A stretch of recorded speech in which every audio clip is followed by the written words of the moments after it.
ओम नमः शिवाय। हम सब चाहते हैं कि हमारी संतान तीव्र बुद्धि वाली हो, कुशाग्र हो, विद्वान बने। तो इसके लिए हम क्या कर सकते हैं? क्या आप चाहते हैं कि आपकी स्मरण शक्ति तेज हो, आपके बच्चे की स्मरण शक्ति तेज हो, बच्चे का पढ़ाई में मन लगे या किसी भी परीक्षा में वह सफलता को प्राप्त करे? तब आप एक बार भगवान शिव की शरण में आइए और जानिए शिव को प्रसन्न करने की विद्या, साधना, विधि। विद्या प्राप्ति के लिए जानते हैं कि भगवान शिव पर क्या चढ़ाना चाहिए। सबसे पहला है अखंड बिल्व पत्र। बिल्व पत्र ज्ञान और शुद्धता का प्रतीक है। स्कंद पुराण में कहा गया है कि बिल्व पत्र के त्रिदल ब्रह्मा, विष्णु और महेश के प्रतीक हैं। इसे स्वच्छ मन से चढ़ाते समय बोलिए ओम नमः शिवाय या ओम ऐं ह्रीं नमः शिवाय। यह विद्या और बुद्धि को जागृत करता है। दूसरा है सफेद पुष्प, विशेषतः आक, दूब या श्वेत कनेर। सफेद रंग ज्ञान, शांति और ब्रह्म विचार का प्रतीक है। परीक्षा में सफलता के लिए सोमवार को शिवलिंग पर सफेद पुष्प चढ़ाइए। तीसरा है शुद्ध गाय के दूध में मधु मिलाकर शिवलिंग पर अर्पित कीजिए। दूध शुद्धता का प्रतीक है और मधु ज्ञान की मधुरता का। शिवलिंग पर दूध और मध को मिश्रित करके चढ़ाते हुए ओम ऐं नमः इस मंत्र का जाप करते रहिए। यह सरस्वती का बीज मंत्र है।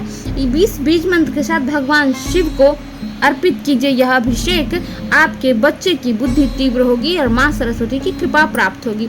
चौथा है शंख पुष्पी की पत्तियां या रस।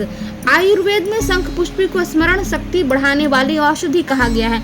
इसे अर्पित करना एक तांत्रिक विद्या साधना का भाग माना गया है।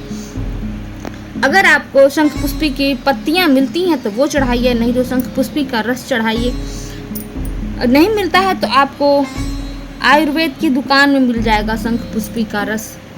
विद्या बुद्धि बढ़ाने के लिए शिवलिंग के सामने बैठकर जप कीजिए ओम ऐं ह्रीं श्रीं शिवाय बुद्धिदाय नमः। इस मंत्र का 108 बार जप कीजिए और विद्यार्थियों को चाहिए कि वह प्रतिदिन शिवलिंग के सामने बैठकर या भगवान शिव के चित्र के समक्ष बैठकर दीप जलाकर इस मंत्र का कम से कम 108 बार जप करें।